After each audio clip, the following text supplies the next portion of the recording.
UK news ಸುದ್ದಿವಾಹಿನಿಗೆ ಸ್ವಾಗತ. ವೀಕ್ಷಕರೇ, ನಾನು MPM ಶಿವಪ್ರಕಾಶ್.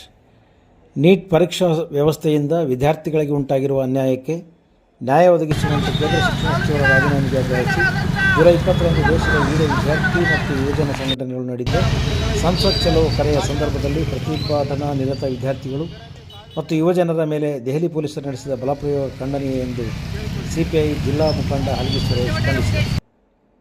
ವಿಜಯನಗರ ಜಿಲ್ಲೆ ಹೂವಿನಡಗಲಿ ಪಟ್ಟಣದಲ್ಲಿ CPI, AITUC ಮತ್ತು AISF ಸಂಘಟನೆಗಳು ದೆಹಲಿಯಲ್ಲಿ ಪ್ರತಿಭಟನಾ ನಿರತ ವಿದ್ಯಾರ್ಥಿಗಳು ಮತ್ತು ಯುವಜನರ ಮೇಲೆ ದೆಹಲಿ ಪೊಲೀಸರು ನಡೆಸಿದ ಬಲಪ್ರಯೋಗ ಖಂಡಿಸಿ ಹಮ್ಮಿಕೊಂಡಿದ್ದ ಪ್ರತಿಭಟನೆಯಲ್ಲಿ ಅವರು ಮಾತನಾಡಿದರು.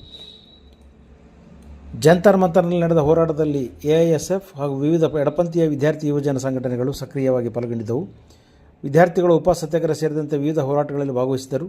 CJP ನೇತೃತ್ವದಲ್ಲಿ ಸೋನಮ್ ವಾಗ್ಬುಕ್ ಉಪವಾಸ ಸತ್ಯಾಗ್ರಹ ನಡೆಸುತ್ತಿದ್ದ ವೇಳೆ ಅವರನ್ನು ಬಲವಂತವಾಗಿ ಆಸ್ಪತ್ರೆಗೆ ದಾಖಲಿಸಿ ಘಟನೆ ವಿದ್ಯಾರ್ಥಿ ಯುವಜನರಲ್ಲಿ ಮತ್ತಷ್ಟು ಆಕ್ರೋಶಕ್ಕೆ ಕಾರಣವಾಯಿತು. ಜುಲೈ 19ರಂದು ಸಾವಿರಾರು ವಿದ್ಯಾರ್ಥಿಗಳು ಜಂತರ್ ಮಂತರ್ಗೆ ಆಗಮಿಸಿದರೆ ಜುಲೈ 20ರಂದು ನಡೆದ ಸಂಸತ್ ಚಲೋ ಕಾರ್ಯಕ್ರಮದಲ್ಲಿ ಲಕ್ಷಾಂತರ ಯುವಜನರು ಪಾಲ್ಗೊಂಡಿದ್ದರು. ಶಾಂತಿಯುತವಾಗಿ ಪ್ರತಿಭಟನೆ ನಡೆಸುತ್ತಿದ್ದ ವಿದ್ಯಾರ್ಥಿಗಳಿಗೆ ಜಂತರ್ ಮಂತರ್ ಪ್ರವೇಶಿಸಲು ಅವಕಾಶ ನೀಡದೆ ಅವರ ಮೇಲೆ ಪೊಲೀಸರು ಬಲಪ್ರಯೋಗ ನಡೆಸಿರುವುದು ಪ್ರಜಾಪ್ರಭುತ್ವ ವಿರೋಧಿ ಕ್ರಮವಾಗಿದೆ ಎಂದು ಅವರು ಆರೋಪಿಸಿದರು. ವಿದ್ಯಾರ್ಥಿಗಳ ನ್ಯಾಯಸಮ್ಮತ ಬೇಡಿಕೆಗಳನ್ನು ಈಡೇರಿಸುವ ಬದಲು ಚಳವಳಿಯನ್ನು ಹತ್ತಿಕ್ಕಲು ಕೇಂದ್ರ ಸರ್ಕಾರ ಸರ್ವಾಧಿಕಾರಿ ಧೋರಣೆಯನ್ನು ಅನುಸರಿಸುತ್ತಿದೆ. ವಿದ್ಯಾರ್ಥಿ ಯುವಜನರ ಮೇಲೆ ಪೊಲೀಸ್ ದಾಳಿಯನ್ನು ಖಂಡಿಸಿ ವಿದ್ಯಾರ್ಥಿಗಳ ನೈಜ ಬೇಡಿಕೆಗಳನ್ನು ಈಡೇರಿಸಲು ಹಾಗೂ ಕೇಂದ್ರ ಶಿಕ್ಷಣ ಸಚಿವರು ಮತ್ತು ಗೃಹ ಸಚಿವರ ರಾಜೀನಾಮೆಗೆ ಆಗ್ರಹಿಸಿ ಜುಲೈ 23ರಂದು ರಾಜ್ಯದ ಎಲ್ಲ ಜಿಲ್ಲೆಗಳಲ್ಲಿ ಹಾಗೂ ತಾಲೂಕು ಕೇಂದ್ರಗಳಲ್ಲಿ ಪ್ರತಿಭಟನೆ ಹಮ್ಮಿಕೊಳ್ಳಲಾಗಿದೆ ಎಂದು ಅವರು ತಿಳಿಸಿದರು. ಈ ಪ್ರತಿಭಟನೆಯಲ್ಲಿ CPI ಕಾರ್ಯದರ್ಶಿ ಬಾವಾಜಿ ಜಂಗ್ಲಿ ಸಾಬ್, AIKS ಅಧ್ಯಕ್ಷ D ಮುಕುಂದಗೌಡ, AISF ಸಂಚಾಲಕ PM Thotayya, Siddesh, Prajwal, Pakresh, Anjinappa, Dasar, Makarabbi, Muttu, KT Peeravali, Mehaboob Dodmani, Kumar, K Bharath, Peer Sab ಪ್ರತಿಭಟನೆಯಲ್ಲಿ ಭಾಗವಹಿಸಿದರು.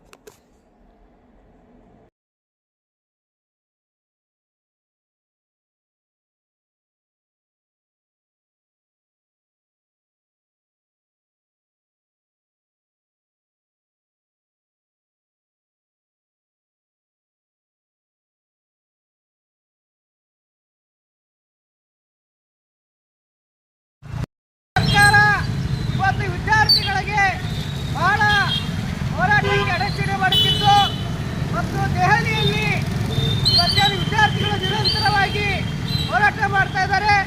ಆ ದೆಹಲಿ ಪೊಲೀಸರು ಅವಶ್ಯಕವಾಗಿ ವಿದ್ಯಾರ್ಥಿಗಳಿಗೆ ಸಹಕಾರ ನೀಡದೆ ಇವತ್ತು ವಿದ್ಯಾರ್ಥಿಗಳನ್ನು ಹೋರಾಟಕ್ಕೆ ಮೊಟಕುಗೊಳಿಸಿ ಮತ್ತು ವಿದ್ಯಾರ್ಥಿಗಳನ್ನು ಹಲ್ಲೆ ಮಾಡಿ ಅವರಿಗೆ ನೀರೆರಚುವ ಮೂಲಕ ಲಾಠಿ ಅಡ್ಡಿ ಹೊಡೆಯುವ ಮೂಲಕ ಸರ್ಕಾರದ ಕೈಗೊಂಬೆಯಂತೆ ವರ್ತಿಸುತ್ತಾ ಇದ್ದು ಇದನ್ನ ಇವತ್ತು ಇಡೀ ರಾಜ್ಯಾದ್ಯಂತ ಭಾರತ ಕಮ್ಯುನಿಸ್ಟ್ ಪಕ್ಷ, AITUC, ಅಖಿಲ ಭಾರತ ಕಿಸಾನ್ ಸಭಾ ಎಲ್ಲ ವಿದ್ಯಾರ್ಥಿ ಯುವ ಸಂಘಟನೆಯ ಪೂರ್ವಕ್ಕೆ ಇವತ್ತು ಸರ್ಕಾರಕ್ಕೆ ಒತ್ತಾಯಿಸುತ್ತಿದ್ದಾವೆ. ಆ ಒಂದು ಉದ್ದೇಶವಾಗಿ ಇವತ್ತು ನಮ್ಮನ್ನು ಆಳುವಂಥ ಕೇಂದ್ರ ಸರ್ಕಾರ ಇವತ್ತು ಜಂತರ್ ಮಂತರಲ್ಲಿ ದೆಹಲಿ ಜಂತರ್ ಮಂತರಲ್ಲಿ ಸುಮಾರು ದಿನಗಳಿಂದ ಹೋರಾಟ ನಡೆಸ್ತಾ ಇದೆ. ಈ ಕೂಡಲೇ ಕೇಂದ್ರ ಸರ್ಕಾರ ಹೋರಾಟ ಮಾಡುವಂಥ ವಿದ್ಯಾರ್ಥಿಗಳಿಗೆ ಮತ್ತು ಅಲ್ಲಿ ಇವತ್ತೇನು ಉಪವಾಸ ಧರಣಿ ಮಾಡುವಂತಹ ವಿದ್ಯಾರ್ಥಿಗಳಿಗೆ ಈ ಕೂಡಲೇ ಅವರಿಗೆ ಬೆಂಬಲ ಕೊಟ್ಟು ಮತ್ತಷ್ಟು ಅವರಿಗೆ ಹೋರಾಟಕ್ಕೆ ಹುಮ್ಮಸ್ಸು ನೀಡಿ ಅವರಿಗೆ ಸಹಕಾರ ಮಾಡಬೇಕು.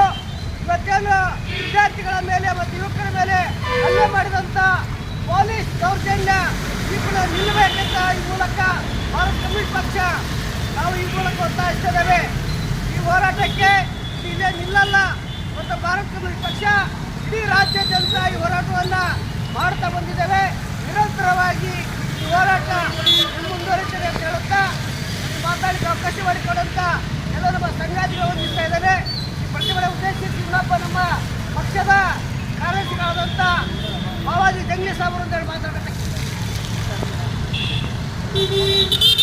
ಹಾಗೂ ಇನ್ನೊಬ್ಬ ನಮ್ಮ ಮುಖ್ಯವಾದಂಥ ಸಭೆಯ